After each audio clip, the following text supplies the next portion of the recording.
يصلح لكم أعمالكم ويغفر لكم ذنوبكم ومن يطع الله ورسوله فقد فاز فوزا عظيما. قال الله تبارك وتعالى في مقام آخر: وما أمروا إلا ليعبدوا الله مخلصين له الدين. رضي الله تعالى عنه قال النبي صلى الله عليه وسلم: عليكم بقيام الليل فإنه دأب الصالحين قبلكم وهو قربة إلى ربكم ومفكر للسيئات ومنحات للآثام ومطردة للداء عن الجسد. رواه الترمذي وأحمد وحسنه الألباني رحمه الله. محترم اسلامی بھائیوں، بزرگوں، نوجوانوں، عزیز ساتھیوں، خواتین اسلام، ہر قسم کی حمد و ثنا، تعریف و توصیف، کبریائی و بڑائی اس اللہ رب العالمین کی لائق و زیبا ہے جو رب اپنی مثال آپ ہے، جس کا کوئی فہیم و شریک نہیں ہے، جس رب نے اس دنیا کو تنے تنہا یعنی اکیلا اس دنیا کو وجود بخشا، اور وہی رب اس دنیا کو اکیلا ہی چلا رہا ہے. ساری حمد و ثنا اسی اللہ کے لیے ہے. سبحان اللہ و بحمدہ، سبحان اللہ العظیم. اس کے بعد عمومی طور پر تمام انبیاء کرام علیہ السلام پر، خصوصی طور پر میرے اور آپ کے آخری نبی ساقی کوثر، شافع محشر، احمد مجتبی محمد مصطفیٰ صلی اللہ علیہ وسلم کی ذات گرامی پر درود و سلام کی بارش نازل ہو. اللہم صل علی محمد وعلی آل محمد. محترم حاضرین، ہم اور آپ کئی دنوں سے یا کئی ماہ سے ماہ رمضان کا انتظار کر رہے تھے. ماہ رمضان آیا اور چلا بھی گیا. ماہ رمضان کب آیا اور کب چلا گیا ہمیں اس کا پتہ بھی نہ چلا، احساس بھی نہ ہوا. یاد رکھیں، دنوں کا جلد از جلد گزر جانا یہ اشراط الساعہ میں سے ہے، قیامت کی نشانیوں میں سے ایک نشانی ہے. صحیح بخاری کی روایت ہے، ابو ہریرہ رضی اللہ تعالیٰ عنہ کہتے ہیں پیارے نبی کریم صلی اللہ علیہ وسلم نے فرمایا: یتقارب الزمان، دنوں کا جلد از جلد گزر جانا، دنوں کا جلد از جلد ختم ہو جانا یہ قیامت کی نشانیوں میں سے ایک نشانی ہے. حاضرین، ماہ رمضان ہمارے پاس آیا اپنی تمام تر رحمتیں لے کر کے، برکتیں لے کر کے، وسعتیں لے کر کے، مغفرتیں لے کر کے، اور بھی بہت ساری چیزیں لے کر کے ماہ رمضان ہمارے پاس آیا. اور ہم نے اس ماہ سے حد الامکان اللہ نے جتنی طاقت دی تھی اس کے مطابق فائدہ اٹھانے کی کوشش کی ہے. یاد رکھیں، وہیں پر ماہ رمضان نے ہمیں بہت سارے پیغامات دیے ہیں، بہت سارے دروس دیے ہیں، بہت سارے اسباب دیے ہیں. ہمیں چاہیے کہ ہم اور آپ ان پیغامات پر، ان دروس پر، ان اسباب پر عمل کرنے کی کوشش کریں. حاضرین، آج اس خطبہ جمعہ میں کچھ دروس، کچھ پیغامات میں آپ کے سامنے ذکر کرنے کی کوشش کروں گا. ماہ رمضان کا سب سے پہلا پیغام ہمارے لیے یہ ہے کہ جس طرح سے ماہ رمضان میں ہم نے روزوں کی پابندی کی ہے، ماہ رمضان کے بعد بھی ہم اور آپ روزوں کی پابندی کرنے کی کوشش کریں. ماہ رمضان کے جو روزے تھے وہ اللہ تبارک و تعالیٰ نے ہم پر فرض کیے ہیں. ہم میں سے ہر شخص نے، ہر انسان نے ان روزوں کو رکھنے کی کوشش کی ہے اور رکھے بھی ہیں. لیکن ماہ رمضان کے روزے تو فرض ہیں، اس کے علاوہ بھی بہت سارے روزے ہیں جو اللہ تبارک و تعالیٰ نے ہمیں دیے ہیں، جو ہم پر نفلی روزے ہیں. ہمیں چاہیے کہ ہم اور آپ ان روزوں کو رکھنے کی کوشش کریں. یعنی پیر اور جمعرات کا روزہ ہے، یہ نفلی روزے ہیں. اسی طرح سے ہر اسلامی ماہ کے 13، 14، 15 یہ 3 دن کے جو روزے ہوتے ہیں جس کو ایام بیض کہا جاتا ہے، یہ بھی نفلی روزے ہیں. نبی کریم صلی اللہ علیہ وسلم ان روزوں کو رکھا کرتے تھے. اسی طرح سے ماہ محرم کے 2 روزے ہیں، عرفہ کا روزہ ہے. پھر اسی طرح سے شوال کے 6 روزے ہیں جو نبی کریم صلی اللہ علیہ وسلم رکھا کرتے تھے. یعنی ہم اور آپ نے ماہ رمضان کے فرض روزے رکھے ہیں، لیکن اس کے علاوہ جو ہم پر نفلی روزے ہیں، ہمیں چاہیے کہ ہم اور آپ ان روزوں کا بھی اہتمام کریں۔ کیوں؟ اس لیے کہ ابھی ہم نے ماہ رمضان کے روزے رکھے ہیں، ہمیں عادت بن گئی ہے، ہماری روزے رکھنے کی عادت پڑ گئی ہے، ہمیں چاہیے کہ ہم اور آپ اس پر مداومت برتنے کی کوشش کریں۔ یاد رکھیں، ماہ شوال کے جو روزے ہیں، احادیث کے اندر اس کی بڑی فضیلت بیان کی گئی ہے۔ حدیث کے راوی ابو ایوب انصاری رضی اللہ تعالی عنہ ہیں، صحیح مسلم کی روایت ہے۔ ابو ایوب انصاری رضی اللہ تعالی عنہ کہتے ہیں، نبی کریم صلی اللہ علیہ وسلم نے فرمایا، من صام رمضان ثم اتبعه ستا من شوال كان كصيام الدهر۔ پہلے نبی کریم صلی اللہ علیہ وسلم نے فرمایا، من صام رمضان، جس نے ماہ رمضان کے روزے رکھے، ثم اتبعه ستا من شوال، پھر اس کے بعد میں شوال کے 6 روزے رکھے، كان كصيام الدهر، گویا کہ اس انسان نے پورے سال کا روزہ رکھا۔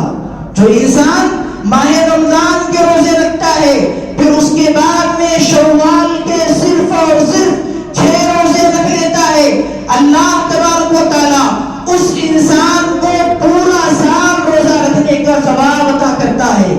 حاضرین، کتنی بڑی فضیلت کی بات ہے، کتنے بڑے ثواب کی بات ہے کہ ہم اور آپ ماہ رمضان میں 1 ماہ کے روزے رکھے ہیں، مزید اگر ہم اور آپ 6 روزے رکھ لے جاتے ہیں، 6 روزے رکھتے ہیں، تو اللہ تبارک و تعالی ہمیں مکمل سال، 1 سال مکمل روزے رکھنے کا ثواب عطا کرے گا۔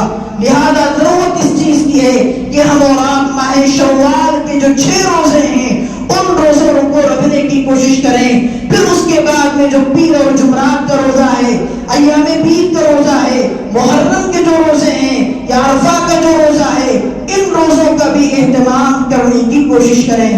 اسی طرح سے ماہ رمضان کا ایک دوسرا سبب یہ ہے، دوسرا پیغام یہ ہے کہ جس طرح سے ہم نے ماہ رمضان میں قیام اللیل کیا ہے، یعنی نماز تراویح ادا کی ہے، رات کی جو نماز پڑھی ہے، جو نماز تہجد ہم نے ادا کی ہے، ہمیں ہونا یہ چاہیے کہ ماہ رمضان کے بعد بھی ہم اور آپ اس نماز کو پڑھنے کی کوشش کریں، نماز تہجد کو ادا کرنے کی کوشش کریں۔ حدیث کے اندر نماز تہجد پڑھنے کی بڑی فضیلت بیان کی گئی ہے۔ خطبہ مسنونہ کے اندر میں نے آپ کے سامنے ایک حدیث پڑھی ہے، حدیث ترمذی اور احمد کی ہے۔ حدیث کے راوی ابو امامہ باہلی رضی اللہ تعالی عنہ ہیں، وہ کہتے ہیں نبی کریم صلی اللہ علیہ وسلم نے فرمایا، علیکم بقیام اللیل، تم رات کا قیام ضرور کیا کرو، تم نماز تہجد ضرور پڑھا کرو، تم قیام اللیل ضرور کیا کرو۔ پھر آگے نبی کریم صلی اللہ علیہ وسلم نے فرمایا، فَإِنَّهُ دَأْبَ الصَّالِحِينَ قَبْلَكُمْ، کیوں؟ اس لیے کہ یہ تم سے پہلے نیک لوگوں کی عادت تھی، یعنی ہم سے پہلے جو نیک لوگ گزر چکے ہیں، نبی کریم صلی اللہ علیہ وسلم ہیں، صحابہ کرام ہیں، صحابیات ہیں، تابعین ہیں، تبع تابعین ہیں، ہمارے اسلاف کرام ہیں۔ نبی کریم صلی اللہ علیہ وسلم نے فرمایا، فَإِنَّهُ دَأْبَ الصَّالِحِينَ قَبْلَكُمْ، تم سے پہلے جو نیک لوگ گزر چکے ہیں، ان لوگوں کی عادت تھی، یعنی وہ نماز تہجد کی پابندی کیا کرتے تھے، اور رات کا قیام کیا کرتے تھے، قیام اللیل کا اہتمام کیا کرتے تھے۔ پھر آگے نبی کریم صلی اللہ علیہ وسلم نے فرمایا، وَهُوَ قُرْبَةٌ إِلَىٰ رَبِّكُمْ، اور یہ رب سے نزدیک ہونے کا، رب سے قریب ہونے کا یہ ایک بہترین ذریعہ ہے کہ ایک انسان نماز تہجد کی پابندی کرے، نماز تہجد کو پڑھے۔ نبی کریم صلی اللہ علیہ وسلم نے کیا فرمایا، وَهُوَ قُرْبَةٌ إِلَىٰ رَبِّكُمْ، اگر کوئی انسان نماز تہجد کی پابندی کرتا ہے تو وہ انسان اپنے رب سے قریب ہو جاتا ہے، اپنے رب سے نزدیک ہو جاتا ہے۔ حاضرین، ہم اور آپ تھوڑی دیر اس حدیث کے اس ٹکڑے پر، اس جملے پر غور و فکر کریں۔ نبی کریم صلی اللہ علیہ وسلم کیا کہہ رہے ہیں، وَهُوَ قُرْبَةٌ إِلَىٰ رَبِّكُمْ، ایک انسان اللہ سے قریب ہو جاتا ہے، اللہ سے نزدیک ہو جاتا ہے۔ ایک انسان اللہ سے قریب ہو جائے، اللہ سے نزدیک ہو جائے، اس کا رشتہ، ایک انسان کا رشتہ اللہ سے مضبوط ہو جائے، یہ بہت بڑی چیز ہے۔ کیوں؟ اس لیے لیے کہ ہم اور آپ اگر دنیا میں کسی بڑے آدمی سے قریب ہو جاتے ہیں تو ہم اور آپ پھول جاتے ہیں، ہم اور آپ خوش ہو جاتے ہیں۔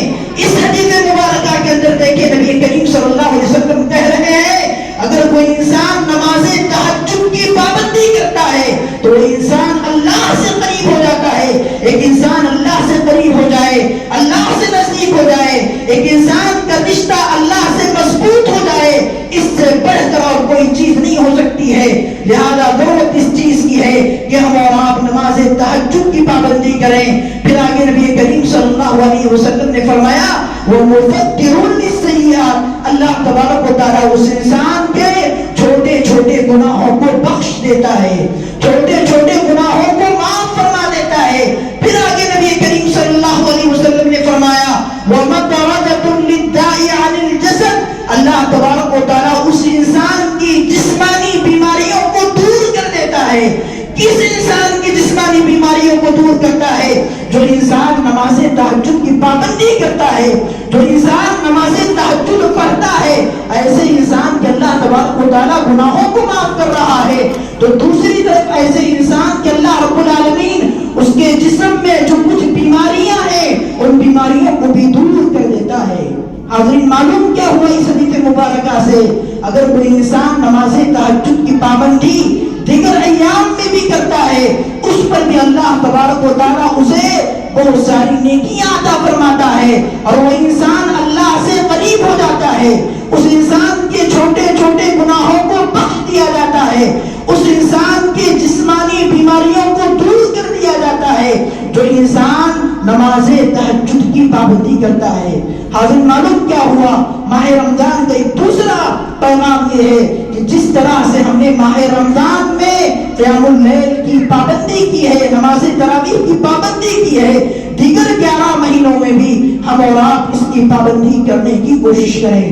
اسی طرح سے ماہ رمضان کا ایک تیسرا پیغام یہ ہے کہ جس طرح سے ہم نے ماہ رمضان میں اپنے اوپر حلال کردہ چیزوں کو حرام کر لیا تھا، یعنی ماہ رمضان میں ایک انسان صبح صادق سے لے کر کے غروب شمس تک، سورج غروب ہونے تک جو کچھ چیزیں اللہ نے حلال کی ہیں، ایک انسان اللہ کو خوش کرنے کے لیے، ایک انسان اللہ کو راضی کرنے کے لیے ان تمام چیزوں کو اپنے اوپر حرام کر لیتا ہے۔ اس کے سامنے کھانا موجود ہے، اس کے سامنے پانی موجود ہے، اس کے سامنے دیگر اشیاء کھانے پینے کی موجود ہیں، لیکن وہ اللہ کو راضی کرنا چاہتا ہے، اللہ کو خوش کرنا چاہتا ہے۔ اس لیے ایک انسان ماہ رمضان میں حلال کردہ چیزوں کو بھی اپنے اوپر صبح صادق سے لے کر کے غروب شمس تک حرام کر لیتا ہے۔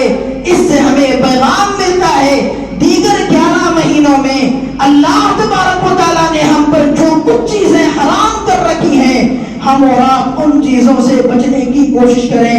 جو چیزیں اللہ نے ہمارے لیے حلال کی ہے ان کا استعمال کریں، کھانے پینے کی جو چیزیں حرام کی ہے ان سے بچ جائیں۔ اس کے علاوہ بھی جن چیزوں کو بھی اللہ نے ہمارے اوپر حرام کیا ہے ہمیں چاہیے کہ ہم اور آپ ان حرام چیزوں سے بچنے کی کوشش کریں۔ اس لیے کہ ماہ رمضان سے ایک درس ہمیں یہ بھی ملا ہے، ایک سبق یہ بھی ملا ہے، ہم اور آپ ماہ رمضان میں حلال چیزوں سے اپنے آپ کو بچایا کرتے تھے، تو ماہ رمضان کا اثر ہمیں بقیہ 11 مہینوں کی ہماری زندگیوں پر ہونا چاہیے کہ ہم اور آپ حرام کردہ چیزوں کو اپنے اوپر حرام سمجھیں اور اس سے بچنے کی کوشش کریں۔ اللہ تبارک و تعالیٰ نے قرآن مجید میں بے شمار مقامات پہ فرمایا یا ایھا الذین آمنوا کلوا من طیبات ما رزقناکم، اے لوگوں جو اللہ رب العالمین پر ایمان لا چکے ہو، جو کچھ تمہارے لیے اللہ نے حلال کیا ہے تم ان چیزوں کو کھاؤ، ان چیزوں کو پیو، ان چیزوں کا استعمال کرو۔ اسی طرح سے نبی کریم صلی اللہ علیہ وسلم نے حدیث کے اندر فرمایا ان اللہ طیب لا یقبل طیبا، اللہ تبارک و تعالیٰ پاک ہے، اللہ تبارک و تعالیٰ صاف ہے اور اللہ تبارک و تعالیٰ پاک و صاف چیزوں ہی کو پسند کرتا ہے۔ یعنی ہمیں ہونا یہ چاہیے کہ ہم اور آپ ماہ رمضان کے علاوہ دیگر 11 مہینوں میں بھی ہم اور آپ حلال چیزوں کا استعمال کریں اور حرام چیزوں سے بچنے کی کوشش کریں۔ اسی طرح سے ماہ رمضان کا ایک چوتھا پیغام ہمیں جو ملا ہے وہ یہ ہے کہ ہم ہم اور آپ اتحاد و اتفاق کو لازم پکڑیں، ہم اور آپ اتحاد و اتفاق کو لازم پکڑیں، ہم اور آپ اپنے درمیان میں اتحاد و اتفاق کے ساتھ زندگی گزارنے کی کوشش کریں، متحد ہو کر کے زندگی گزارنے کی کوشش کریں۔ ماہ رمضان سے ہمیں یہ سبق ملتا ہے، ماہ رمضان میں ہم اور آپ ایک ہی وقت میں تمام کے تمام افطار کیا کرتے تھے، ماہ رمضان میں ہم اور آپ ایک ہی وقت میں تمام کے تمام سحری کیا کرتے تھے، ماہ رمضان میں ہم اور آپ تمام کے تمام ایک ہی وقت میں نماز تراویح ادا کیا کرتے تھے۔ اس سے ہمیں یہ پیغام ملتا ہے کہ ہمیں دیگر مہینوں میں بھی جس طرح سے کئی ساری عبادتوں کو ہم نے اتحاد کے ساتھ میں ماہ رمضان میں ادا کیا ہے، ماہ رمضان میں پیش کیا ہے، دیگر مہینوں کے اندر بھی ہمیں چاہیے کہ ہم اور آپ اتحاد و اتفاق کو لازم پکڑیں۔ قرآن مجید کے اندر اللہ تبارک و تعالیٰ نے بہت سارے مقامات پر اتحاد و اتفاق کے ساتھ میں رہنے کا حکم دیا ہے، اتحاد و اتفاق کی تعلیم دی ہے۔ اللہ تبارک و تعالیٰ نے فرمایا وَاعْتَصِمُوا بِحَبْلِ اللَّهِ جَمِيعًا وَلَا تَفَرَّقُوا، تم اللہ کی رسی کو مضبوطی سے تھام لو، تم اللہ کی رسی کو مضبوطی کے ساتھ میں پکڑ لو، وَلَا تَفَرَّقُوا، اور اختلاف نہ کرو، انتشار نہ کرو۔ لہذا حاضرین میں کہنا یہ چاہ رہا ہوں، ماہ رمضان کا ایک چوتھا پیغام یہ ہے کہ ہم اور آپ اتحاد و اتفاق کے ساتھ میں متحد ہو کر کے ہم اور آپ زندگی گزارنے کی کوشش کریں۔ اسی طرح سے ماہ رمضان کا ایک پانچواں پیغام یہ ہے کہ ہمارے ہر کام میں، ہمارے ہر فعل میں، ہمارے ہر قول میں اخلاص کا پایا جانا ضروری ہے، ہمارے ہر کام میں اخلاص کا ہونا ضروری ہے۔ ماہ رمضان کی جو ایک عظیم عبادت تھی وہ روزہ ہے، ایک انسان روزہ صرف اور صرف اللہ کے لیے رکھتا ہے، اس لیے احادیث کے اندر جو ہمارا ماہ رمضان کے روزے رکھتے ہیں اس کی فضیلت، اس کا ثواب اللہ نے، نبی کریم صلی اللہ علیہ وسلم نے کہیں ذکر نہیں کیا، بلکہ اللہ تبارک و تعالیٰ خود حدیث قدسی کے اندر کہتا ہے الصوم لی وانا اجزی بہ، بندہ میرے لیے روزہ رکھتا ہے اور میں ہی اس کی جزا دوں گا، میں ہی اس کا ثواب دوں گا، میں ہی اس کا اجر دوں گا۔ اس حدیث مبارکہ سے ہمیں پیغام ملتا ہے کہ ہم اور آپ جو ماہ رمضان کے روزے رکھے ہیں وہ اللہ کو خوش کرنے کے لیے رکھے ہیں، اللہ کو راضی کرنے کے لیے رکھے ہیں۔ صبح سے لے کر شام تک ہم اور آپ بھوکے رہا کرتے تھے، ہمارا مقصد صرف اور صرف یہ تھا کہ ہم سے اللہ راضی ہو جائے، ہم سے اللہ خوش ہو جائے۔ لہذا ہمیں اس سے پیغام ملتا ہے کہ ہمارے ہر کام کے اندر اخلاص کا پایا جانا ضروری ہے، یعنی ہم اور آپ ہر کام اللہ کو خوش کرنے کے لیے کریں، اللہ کی خوشنودی کے لیے کریں، اللہ کو راضی کرنے کے لیے کریں۔ یاد رکھیں اگر ہم اور آپ کوئی بھی کام اللہ کے علاوہ کسی اور کو خوش کرنے کے لیے کرتے ہیں تو وہ ہمارا عمل، وہ ہمارا کام اللہ کے دربار میں قابل قبول نہیں ہے، وہ ہمارا عمل اللہ کے دربار میں قبول نہیں ہوتا۔ اللہ تبارک و تعالیٰ نے قرآن مجید کے اندر بہت سی جگہوں پر اخلاص کا حکم دیا ہے، فرمایا وَمَا أُمِرُوا إِلَّا لِيَعْبُدُوا اللَّهَ مُخْلِصِينَ لَهُ الدِّينَ، تمہیں حکم دیا گیا ہے تم یکسو ہو کر کے اخلاص کے ساتھ میں صرف اور صرف اللہ کی عبادت کرو، صرف اور صرف اللہ کی عبادت کرو۔ حاضرین، ابو داؤد اور نسائی کی روایت ہے، ابو امامہ باہلی رضی اللہ عنہ حدیث کے راوی ہیں، وہ کہتے ہیں کہ نبی کریم صلی اللہ علیہ وسلم کی خدمت میں ایک شخص آیا، کہنے لگا اللہ کے رسول صلی اللہ علیہ وسلم ایک آدمی ہے، وہ جہاد کرتا ہے، وہ اللہ کی راہ میں لڑتا ہے، وہ اللہ کی راہ میں قتال کرتا ہے، وہ اللہ کی راہ میں جنگ کرتا ہے، لیکن وہ آدمی یہ چاہتا ہے کہ اللہ تبارک و تعالیٰ اسے ثواب عطا کرے، اللہ رب العالمین اسے ثواب عطا کرے، ساتھ ہی ساتھ میں وہ آدمی یہ بھی چاہتا ہے کہ لوگوں کے اندر اس کی شہرت آوری ہو، اس کے اندر لوگوں کے اندر اس کی ناموری ہو، یعنی وہ انسان ہے، وہ آدمی ہے، اللہ کی راہ میں لڑتا ہے، وہ یہ چاہتا ہے کہ دونوں کام بن جائے، یعنی اللہ تبارک و تعالیٰ اسے ثواب بھی عطا کرے اور لوگوں کے اندر اس کی ناموری بھی ہو جائے۔ تو ایسے انسان کے لیے کیا ہے؟ ایک صحابی رسول نبی کریم صلی اللہ علیہ وسلم سے سوال کر رہے ہیں، جس انسان کی یہ نیت ہے کہ اللہ اسے ثواب بھی عطا کرے اور لوگوں کے پاس لوگوں کے اندر وہ انسان شہرت آوری بھی حاصل کرنا چاہتا ہے، ایسے انسان کے لیے کہ اللہ رب العالمین کچھ ثواب دے گا، کچھ اجر دے گا، نبی کریم صلی اللہ علیہ وسلم نے فرمایا کہ ایسے انسان کے لیے کچھ نہیں ہے، ایسے انسان کے لیے کچھ نہیں ہے۔ اس آدمی نے نبی کریم صلی اللہ علیہ وسلم سے یہی سوال 3 دفعہ کیا، 3 بار کیا۔ نبی کریم صلی اللہ علیہ وسلم نے فرمایا کہ ایسے انسان کے لیے کچھ نہیں ہے جو انسان چاہتا ہے کہ اللہ اسے ثواب بھی عطا کرے اور لوگوں کے اندر وہ انسان شہرت بھی حاصل کر لے، ایسے انسان کے لیے کچھ نہیں ہے۔ حضرت اس حدیث مبارکہ سے آپ دیکھیں کہ اگر کوئی انسان اللہ کے علاوہ کسی اور کو خوش کرنے کے لیے کوئی کام کرتا ہے، یاد رکھیں وہ عمل اللہ کے نزدیک قابل قبول نہیں ہے۔ مسند احمد کی روایت ہے، نبی کریم صلی اللہ علیہ وسلم نے فرمایا من صلی یرائی فقد اشرک ومن صام یرائی فقد اشرک ومن تصدق یرائی فقد اشرک۔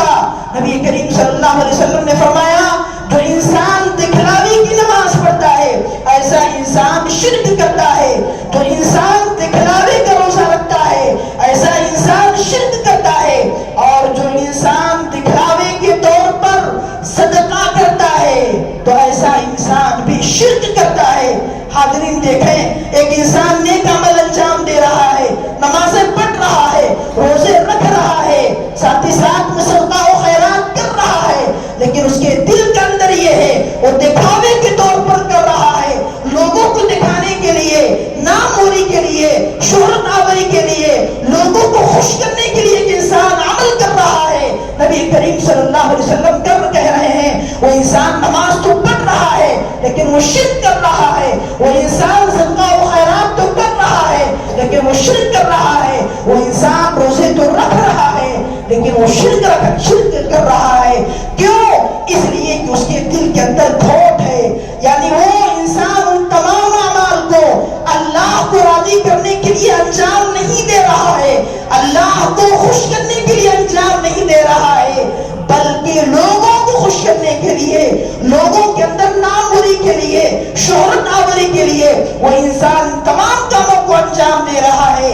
اسی حدیث کی شرح میں علامہ سمرقندی رحمہ اللہ کہتے ہیں اگر کوئی بھی انسان کوئی بھی کام، اگر کوئی بھی انسان کوئی بھی کام، چاہے وہ کام چھوٹا ہو یا بڑا ہو، چھوٹا ہو یا بڑا ہو، کوئی بھی کام اگر کوئی انسان اللہ کے علاوہ کسی اور کو خوش کرنے کے لیے کرتا ہے تو وہ عمل، وہ کام اللہ کے دربار میں قابل قبول نہیں ہے، وہ اس کا عمل اللہ کے دربار میں قابل قبول نہیں ہے، اللہ اس کے وہ عمل کو قبول نہیں کرتا ہے۔ کس عمل کو؟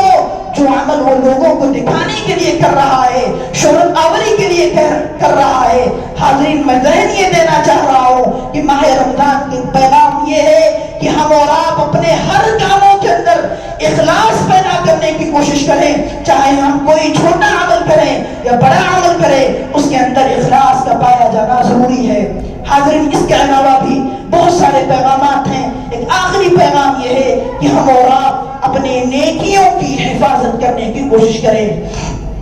ماہ رمضان میں ہم نے بہت سارے نیکیاں کی ہیں، روزے رکھے ہیں، قیام اللیل کیا ہے، صدقہ و خیرات کیا ہے، غریبوں کی مدد کی ہے، اس کے علاوہ بھی ذکر و اذکار کیا ہے، قرآن مجید کی تلاوت کی ہے، بہت سارے نیک اعمال انجام دیے ہیں۔ یاد رکھیں ہمیں چاہیے کہ ہم اور آپ ان نیک اعمال کی حفاظت کرنے کی کوشش کریں۔ نیک اعمال کر لینا یہ بڑا کام نہیں ہے، بلکہ اس کی حفاظت کرنا یہ بڑا کام ہے۔ صحیح مسلم کی روایت ہے، ابو ہریرہ رضی اللہ عنہ حدیث کے راوی ہیں، وہ کہتے ہیں نبی کریم صلی اللہ علیہ وسلم نے صحابہ کرام سے پوچھا، صحابہ کرام سے سوال کیا اتدرون من مفلس، کیا تم جانتے ہو کہ مفلس کون ہے؟ کیا تم جانتے ہو کہ مفلس کون ہے؟ صحابہ کرام نے کہا اے اللہ کے رسول صلی اللہ علیہ وسلم، مفلس وہ ہے جس کے پاس میں درہم و دینار نہ ہو، جس کے پاس روپیہ پیسہ نہ ہو، جس کے پاس زندگی گزارنے کے ضروری سامان نہ ہو، ایسا انسان مفلس ہے۔ نبی کریم صلی اللہ علیہ وسلم نے کہا نہیں، ان المفلس من امتی یوم القیامت بصلاۃ وبصیام وبزکاۃ.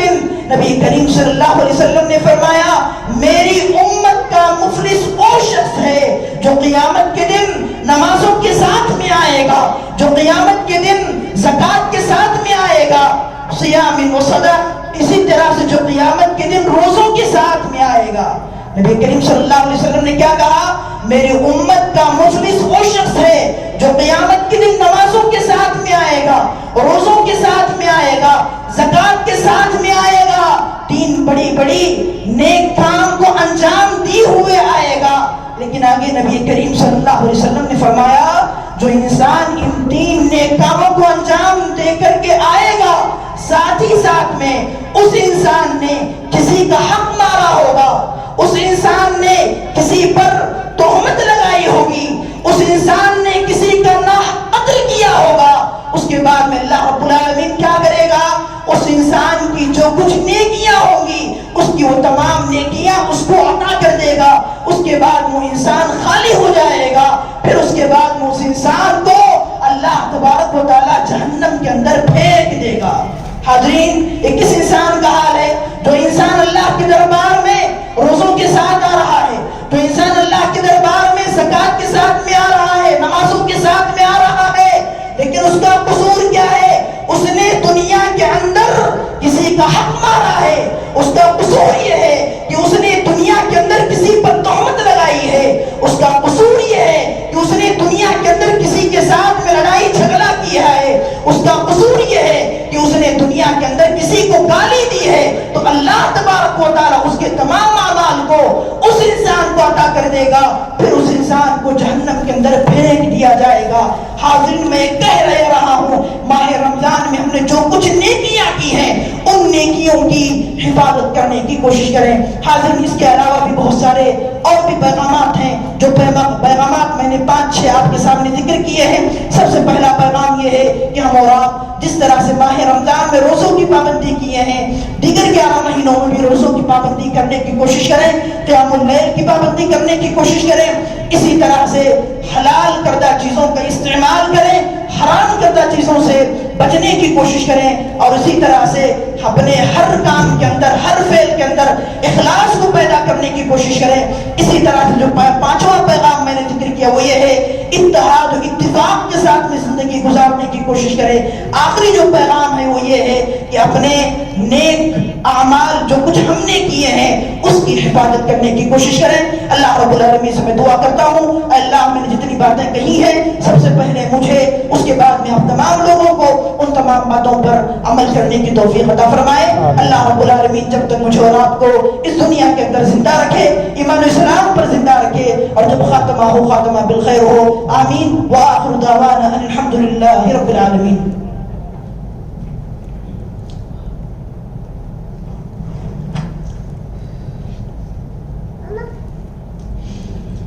إن الحمد لله نحمده ونستعينه ونستغفره ونؤمن به ونتوكل عليه ونعوذ بالله من شرور أنفسنا ومن سيئات أعمالنا. من يهده الله فلا مضل له ومن يضلله فلا هادي له. وأشهد أن لا إله إلا الله وأشهد أن محمدا عبده ورسوله. إن الله وملائكته يصلون على النبي يا أيها الذين آمنوا صلوا عليه وسلموا تسليما. اللهم انصر من نصر دين محمد صلى الله عليه وسلم ولا تجعلنا منهم عباد الله رحمكم الله. إن الله يأمر بالعدل والإحسان وإيتاء ذي القربى وينهى عن الفحشاء والمنكر والبغي يعظكم لعلكم تذكرون. اذكروا الله يذكركم وادعوه يستجب لكم ولذكر الله تعالى أعلى وأعظم أكبر.